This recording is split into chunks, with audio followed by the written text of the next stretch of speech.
And as always, patreon.com/shades and trades. If you want to join the Discord, I'll see you guys in there. Welcome back, ladies and gentlemen, to episode 14 of that's right, ladies and gentlemen, the Read the Chart series. Episode 14, the MACD, how to average up and down with the MACD. So, the MACD, I rarely talk about this strategy. I do use it, I just never talk about it because it's too good. Oh, it's really good. Let me show you. You guys are gonna be like, what? That doesn't even that who would do that? That's crazy. Shades, you're insane, you know that? And I'd be like, yes, I am. Let's talk about it. So, go to indicators, MACD Lomes. I don't know why it's called Lomes, but sure. Why not Lopez, right? MACD Lopez, but it's Lomes. All right, make it a little bigger, right? Grab and drag up. Go here to settings, hover, and settings. Make sure to turn this white, turn this yellow, and then go to where it says M here in this field. Click, change that to 4, and that's it. Then exit. Boom. You have the same setup as I do. Okay, so how do you average up and down with the MACD? Let's pick a random stock here. Boom, SoundHound. All right, so we're tanking. We're under the purple line. All right, so the first step is the stock under the purple line? Yes. Okay, that's the first thing that needs to happen. Once we're under the purple line, now it's time to start averaging down, right? Because you guys know the strategy. Stocks go way above the purple line. We wait for it to come down. It comes down to the purple line, right? And then you start buying, right? You start buying right here. You add your first position right here when it touches it. You don't question it. You just go, hell yeah, I'm adding some here. Okay? That's your first buy. Now we're at the purple line. You got your first buy in there. You didn't lump sum, right? You added like 1/4, 1/5, whatever. And now we wait for our signal. The MACD crossover, the white line crossing over the yellow line. That is your signal to start averaging down or up. It depends on whether it's a crossover or cross under. But let's look, right? Let's look in the past, because we have to look at the past, unfortunately. So in the past, what happened? Same thing happened. 24 dropped to a low of $10. The purple line came under the purple line, and then what happened? Look at that. The white line crossed over the yellow line. That's your signal to add more to your position. So you're not adding based on chart levels now. You're adding based off of a signal from the MACD, the white line crossing the yellow line. So as soon as it crosses over at the end of the day, this is very important. At the end of the day, you add a position. Not at open, not at not in pre-market. At the end of the day. At the end of the day, because obviously if you bought at open, you would immediately be you would have closed red, right? It would have dropped from 11:30 to 10:30. So you would have been like, oh, it went down $1. I mean, you're going to be in the red anyways, but it's better to wait till end of day. Because obviously if we're under the purple line or going sideways around it, that means the market's probably not doing too hot, right? Because we're just going sideways around the purple line, or we're tanking.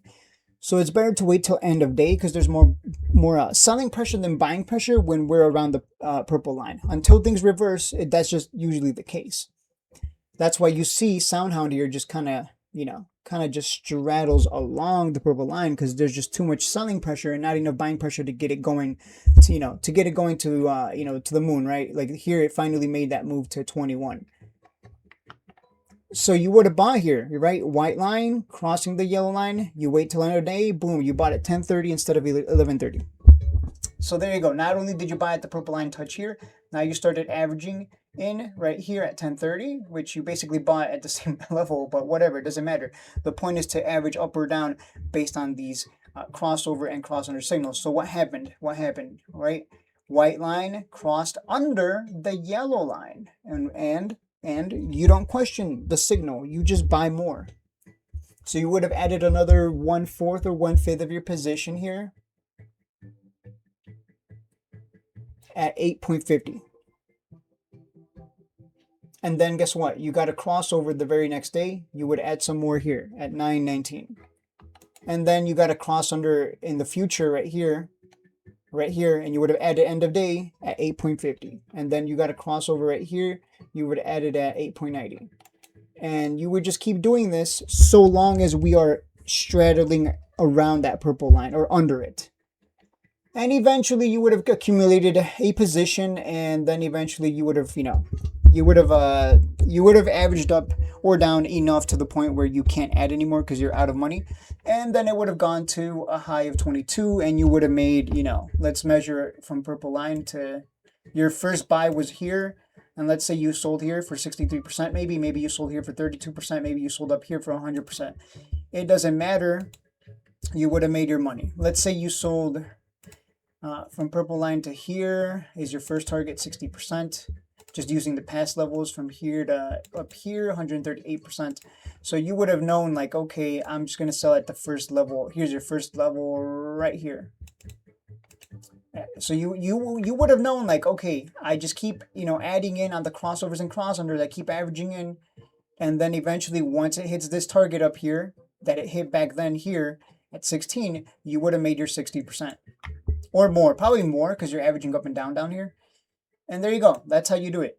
By the way, just to be clear, you stop averaging in once you are above the purple line. If you get a signal above the purple line, you don't average in, just to be clear. So like, for example, you got a cross under, white line crossing the yellow line, right? Right here at $19. Would you have bought there? No, that's stupid because you're buying near the top. So this only works and only use this MACD cross under and crossover strategy if it's under or near the purple line or at the purple line.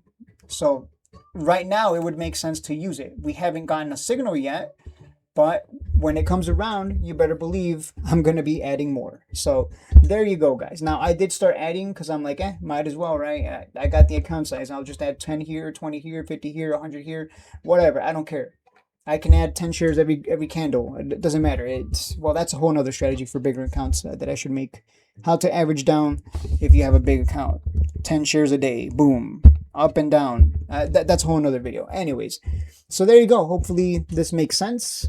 Again, only use it when it's under the purple line, at the purple line, or around the purple line. Once it starts moving away from the purple line, don't bother averaging up or down. And it makes sense, right? It works.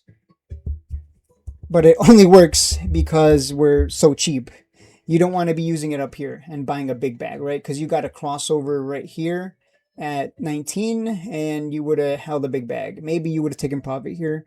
But I mean, you just don't want to do that. You don't want to be using this strategy, averaging strategy. It's really what it is. It's a strategy for averaging in. You wouldn't want to be using it up here unless you like holding big bags. Which unfortunately some people do. So there you go. That's the strategy for averaging in using the MACD and for using the MACD under, at, or around the purple line. There you go. It's up to you which one you want to use. Maybe you want to experiment and use the MACD as your signal to average in, or maybe you want to just average in based on levels or based on percentages, or just every day, every candle I add, every red candle I add. I don't know. It's really up to you. You can be creative with it, right? You can just come up with your own way. Like every time the RSI touches 25, I buy. Right? It really, you don't have to limit yourself to what I show you. You can if you want, but you might discover something that works better for you because everyone's different. But I can only show you what I know and what works for me. That is it for the video.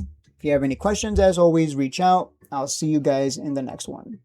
And as always, patreon.com/shadesandtrades if you want to join the Discord. I'll see you guys in there.